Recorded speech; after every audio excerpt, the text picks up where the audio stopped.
The firefight started in a marketplace. That's how these things usually go. Not on some deserted hilltop, but right in the middle of where normal life is trying to exist. Stalls were half open.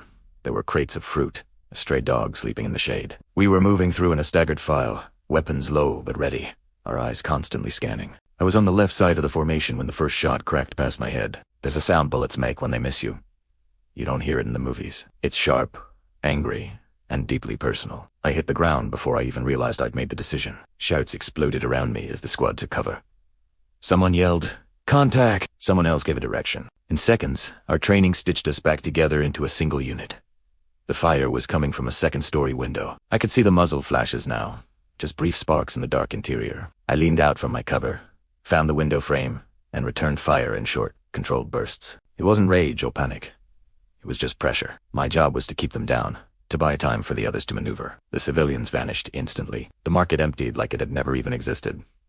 That realization hit me even as I was reloading. A moment ago, this was a place of life. Now, it was just terrain. The gunfire intensified. Dust and plaster rained down as rounds slammed into the walls around us. My heart was pounding so hard I could feel it in my throat, but my hands stayed steady. Fear was there, no doubt about it, but it had to wait its turn. Right then, the job came first. Our team started pushing forward on the right flank. I heard the change in rhythm as heavier weapons came online.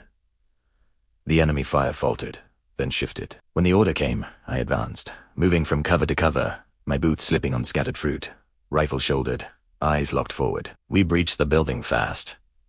It was smoke, shouting, and pure confusion. I remembered the stairwell clearly, narrow and dark. I remember the sound of boots behind me and the immense weight of responsibility pressing down with every single step upward.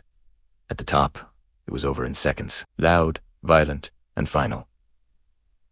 Afterward, the silence felt completely unreal. My ears were ringing as we secured the room. I scanned corners I already knew were clear, just out of instinct. My breathing was heavy now, my body finally catching up to everything it had ignored. I looked down at my hands and noticed they were shaking.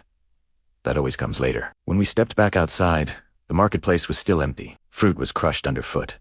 Smoke drifted lazily toward the sky. It looked peaceful again, as if the whole place was trying to forget what had just happened. But I didn't forget. Combat isn't glory. It's chaos, narrowed down into a single purpose. It's fear that's been shaped into action. It is doing exactly what you were trained to do while a small part of your mind just quietly counts the seconds, hoping you'll get to see another normal moment again. We walked out of there alive that day, and that was enough. Thanks for watching. If this story resonated with you, consider subscribing for more real-life accounts.